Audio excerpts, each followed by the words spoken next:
तो शुरू करते हैं क्वेश्चन नंबर 2 का फर्स्ट पार्ट। क्वेश्चन है आपको इसमें इक्वेशन बनानी है, have to make equation. Question है आपका the area of rectangular plot, आपको एरिया दिया हुआ है that is 528 metre square and the length of the plot is 1 more than twice its breadth. हमें क्या करना है, we need to find length and breadth and इसका रिलेशनशिप, हमें इक्वेशन बनानी है इसमें। तो जैसा क्वेश्चन कह रहा है पहले सबसे पहले वो लिख लेते हैं। The area of rectangular plot दिया हुआ है, तो सबसे पहले लिख लेते हैं area of rectangular plot is में इक्वल का साइन लगाते हैं 528 मीटर स्क्वायर, ठीक है। और एरिया ऑफ रेक्टेंगुलर प्लॉट होता क्या है, एरिया ऑफ रेक्टेंगुलर प्लॉट जो है वो क्या होता है, length into breadth, length into breadth होता है। तो हम अज्यूम कर सकते हैं let the length be L and let the breadth be B। Length को हमने L ले लिया, ब्रेथ को हमने B ले लिया, उसके हिसाब से रेक्टेंगुलर प्लॉट का जो एरिया है वो लेंथ इनटू ब्रेथ हो जाएगा। फिर कहता है the length of the plot, तो जैसे जैसे कह रहा है वही करना है, लेंथ ऑफ द प्लॉट। तो लेंथ ऑफ द प्लॉट कितना है L, इज में हमेशा इक्वल लगाया जाता है। तो length of the plot is 1 more then, यहाँ लिखा हुआ है 1 मोर दैन, 1 मतलब 1, मोर मतलब प्लस, 1 का मतलब 1, मोर का मतलब plus, than twice its breadth, ये बोला हुआ है। तो ट्वाइस मतलब 2, इट्स ब्रेथ मतलब ब्रेथ का ट्वाइस है, तो 2b आपने लिख दिया। तो ये रिलेशनशिप आपका आ गया है। तो L is equal to 1 plus 2b। We have to find the relationship. पहली बात तो रिलेशनशिप ही निकालना है और आपको find length and breadth, length और ब्रेथ भी निकालना है, ठीक। तो एरिया हमने 528 लिख दिया according to the question, length ले लिया L, ब्रेथ ले लिया B, रेक्टेंगुलर एरिया आपका लेंथ इनटू ब्रेथ हो गया। क्वेश्चन कह रहा है length of the plot is 1 more than twice its breadth, तो ये हो जाएगा L। इसकी जगह इक्वल लगाते हैं, 1 की जगह 1 लगा, मोर में हम प्लस लिखते हैं, ट्वाइस इट्स ब्रेथ में हमने 2b लिख दिया। इस वाली इक्वेशन को हमने 1 लिख दिया, ठीक। अब यहाँ जो लिखा था आपने the area of rectangular plot is LB, तो आप इसको लिख सकते हैं LB इज इक्वल टू 528। इस वाली इक्वेशन को 1 दे दीजिए और इस वाली इक्वेशन को 2। तो एरिया आपका 528 और लेंथ का रिलेशनशिप ये आ गया। अब जो भी लेंथ का रिलेशनशिप आया हुआ है आप इस वाली इक्वेशन में यहाँ पे डालेंगे। तो डालने के लिए क्या करना पड़ेगा, I am doing it here. डालने के लिए क्या करना पड़ेगा आपको, यहाँ लिखना पड़ेगा length into breath is 528। Length में आप डालेंगे 1 प्लस 2b और ब्रेथ को एज इट इज़ लिखेंगे, दिस इज़ 528। b को 1 से मल्टीप्लाई किया b आ गया, b को 2b से मल्टीप्लाई किया तो आपका 2b स्क्वायर आ गया, दैट इज़ 528। इसको अरेंज कर लेते हैं, 2b पहले लिख लेते हैं, 2b स्क्वायर प्लस b और माइनस 528 इक्वल्स टू 0। तो ये रिलेशनशिप आपका आ गया, this is a quadratic equation. जब आप इसको सॉल्व करेंगे, सॉल्व करने के बाद आपको ब्रेथ की वैल्यू मिल जाएगी और ब्रेथ की वैल्यू मिलने के बाद आप यहाँ पे डालेंगे तो आपको लेंथ मिल जाएगा। हमें सिर्फ यहाँ पे इक्वेशन बनानी थी, so this is the equation in terms of breadth. Breadth के टर्म्स में आपने इक्वेशन यहाँ पे लिख दी है। सो वीडियो को पॉज कर सकते हैं, you can note this down. Second part कहता है the product of 2 consecutive integer is 306 और हमें इसकी इक्वेशन बनानी है। तो पहली बात तो ये पता होना चाहिए कि कॉन्जिक्यूटिव का मतलब क्या है। कॉन्जिक्यूटिव का मतलब होता है लगातार, कोई भी नंबर जो लगातार आए, जैसे कि 4, 5, 6, 7, जो नंबर लगातार आता है हम उसे कॉन्जिक्यूटिव कहते हैं। तो हम अज्यूम कर लेते हैं लेट द फर्स्ट नंबर, पहले नंबर को x ले लेते हैं, लेट द फर्स्ट नंबर भी x, हमने पहले नंबर को x ले लिया। तो हम लिखेंगे लेट द सेकेंड नंबर, जो सेकेंड नंबर आएगा कॉन्जिक्यूटिव नंबर है, लगातार आएगा तो x प्लस 1 हो जाएगा, क्योंकि अगर इसको आपने 5 लिया और 5 में 1 जोड़ा तो आपको 6 मिल जाएगा। तो कॉन्जिक्यूटिव नंबर्स में एक को x लेते हैं, दूसरे को x प्लस 1 लेते हैं। क्वेश्चन क्या कह रहा है, according to the question says that product of two consecutive number, दो नंबर का प्रोडक्ट करना है, x इंटू एक्स प्लस 1, मतलब आपने पहले नंबर को दूसरे नंबर के साथ मल्टीप्लाई किया, आपको मिल रहा है इज़ पॉजिटिव इंटीजर इज़ 306, तो आपने यहाँ पे 306 ले लिया, पॉजिटिव बोला इसलिए आपने दोनों नंबर्स को पॉजिटिव ले लिया। अब आप जब इसको मल्टीप्लाई करेंगे तो ये इक्वेशन बनेगी एक्स स्क्वायर, एक्स को एक्स के साथ मल्टीप्लाई किया प्लस एक्स को 1 के साथ किया तो x इक्वल्स टू 306, 306 को उठा के यहाँ ले आएंगे तो x square plus x minus 306 equals to 0। तो ये आपकी इक्वेशन बन गई, yes this is a quadratic equation, और यही बनाने के लिए मैंने बोला था। तो आप वीडियो को पॉज कर सकते हैं, you can note this down. Third part कहता है Rohan's mother is 26 year older than him, the product of their ages 3 years from now will be 360 and we have to make equation. तो यहाँ पे रोहन दिया है, रोहन की मम्मी दी हुई है, तो हम सबसे पहले लिखेंगे let the Rohan's age be, आपने रोहन की एज को x ले लिया, और सेकेंड है उनकी मदर, तो अभी ले लेते हैं let the mother's age be y, ठीक है। अब हमें रिलेशनशिप निकालना है, इसमें लिखा है रोहन्स मदर, मतलब रोहन की मदर जो हैं, अगर आपको इक्वेशन बनानी नहीं आती है तो आप ऐसे लिख सकते हैं रोहन्स मदर इज़, कहीं पे भी इज़ आए तो आप इक्वल का साइन लगाएंगे, तो रोहन के मदर y है, इज़ में आपने इक्वल लगाया, is 26 year, she is 26 year older than him, मतलब प्लस रोहन से 26 साल बड़ी हैं, तो यहाँ पे आप 26 लगाएंगे और रोहन की एज आप x लगा देंगे, तो ये आपकी पहली इक्वेशन बन जाएगी कि y इज़ 26 प्लस x, क्यों, क्योंकि वो उनसे 26 ईयर्स ज़्यादा हैं। फिर क्वेश्चन कह रहा है आपका कह रहा है the product of their ages 3 years from now, question कह रहा है 3 years फ्रॉम नाउ, आज से 3 साल बाद रोहन की एज भी 3 साल बढ़ जाएगी और उनके मदर की एज भी 3 साल बढ़ जाएगी, और उसका प्रोडक्ट करना है आपको। तो रोहन्स एज आफ्टर 3 years, 3 साल बाद रोहन की जो एज होगी वो होगी x प्लस 3। इसी तरीके से Rohan's mother age after 3 years, 3 साल बाद रोहन के मदर की एज भी y प्लस 3 साल बढ़ जाएगी।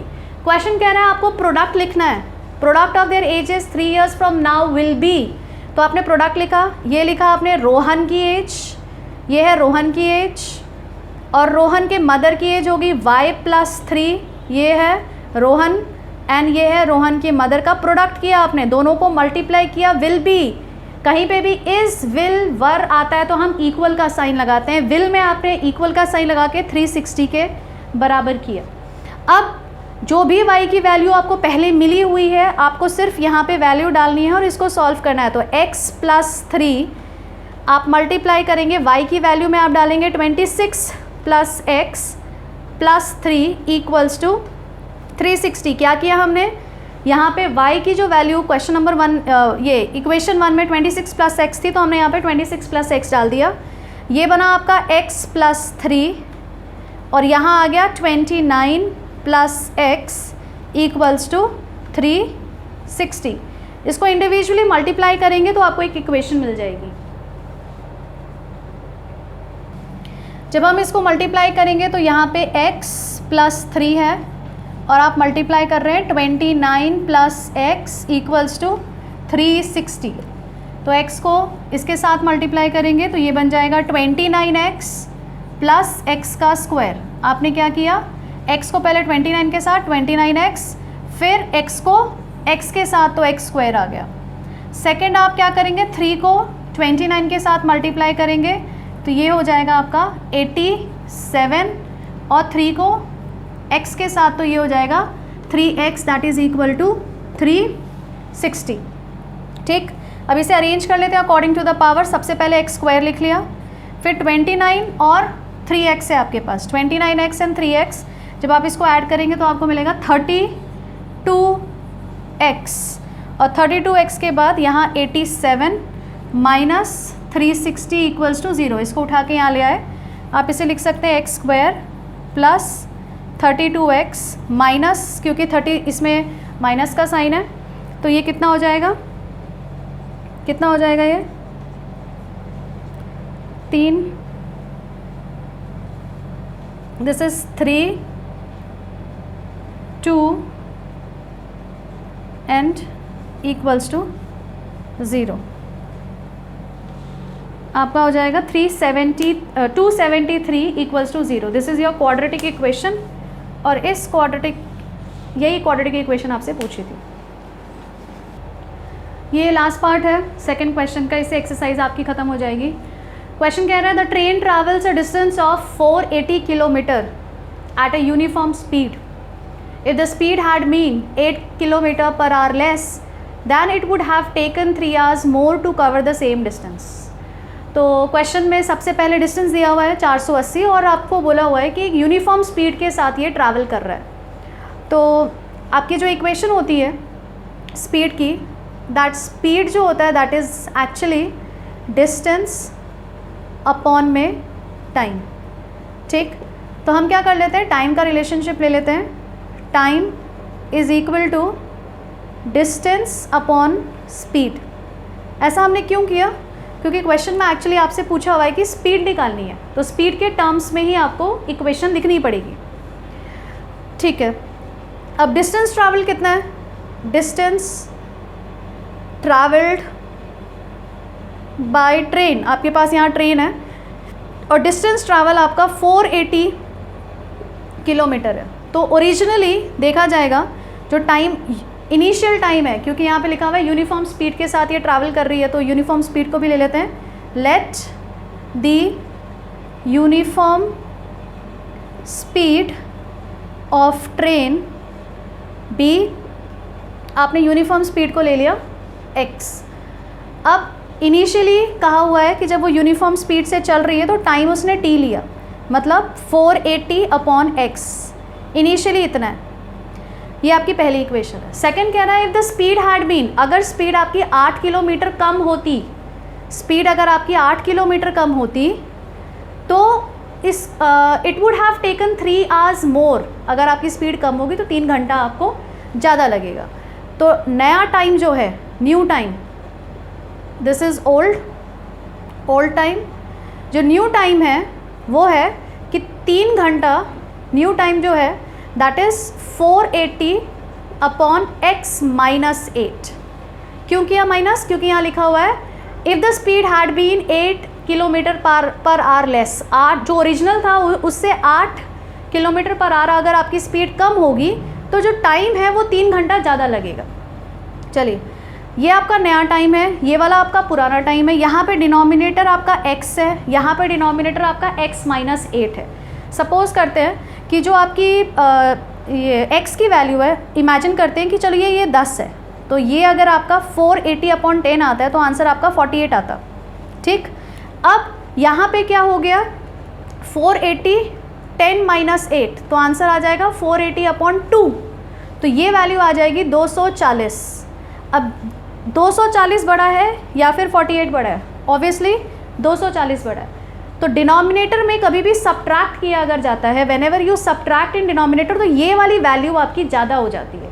तो कभी भी डिनोमिनेटर में माइनस का साइन आएगा तो आप इसे पहले लिखेंगे, न्यू टाइम, आपका न्यू टाइम लिखेंगे। आप न्यू टाइम में से ओल्ड टाइम को सब्ट्रैक्ट करेंगे तो आपको क्या मिल जाएगा, इसमें लिखा हुआ है then it would have taken 3 hours more, मतलब नया समय जो है वो पुराने समय से 3 घंटा ज़्यादा है, तो यहाँ पे आप 3 डाल देंगे।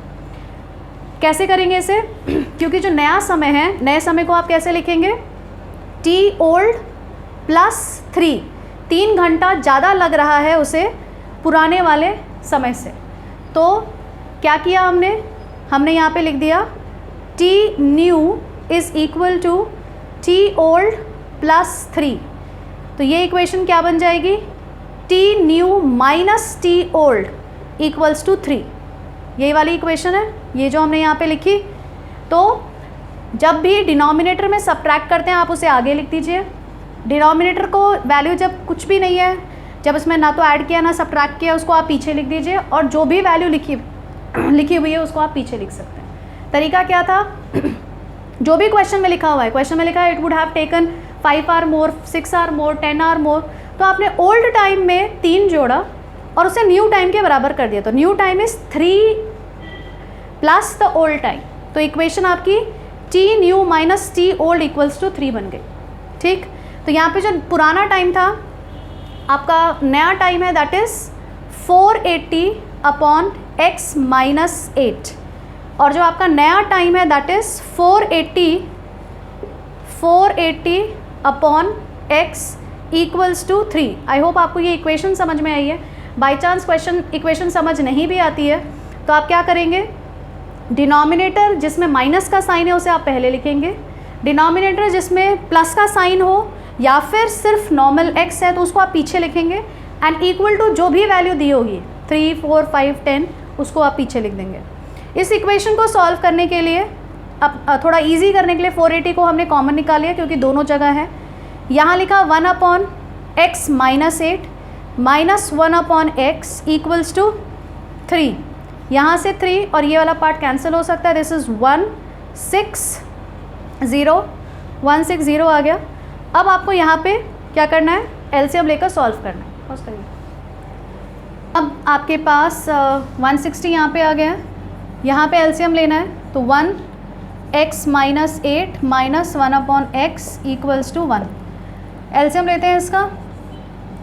जब भी एलसीएम डिनोमिनेटर डिफरेंट हो, कभी भी आपका डिनोमिनेटर डिफरेंट होता है तो हम डिनोमिनेटर को एज इट इज़ लिखते हैं, that is x minus 8 into x. ठीक, आप डिनोमिनेटर को मल्टीप्लाई कर दीजिए और नेक्स्ट क्या करना है, सिर्फ क्रिस क्रॉस करना होता है, इसको इससे मल्टीप्लाई 1 इंटू एक्स, और ये वाला जो पार्ट है इसको यहाँ मल्टीप्लाई, तो माइनस ब्रैकेट में x माइनस 8।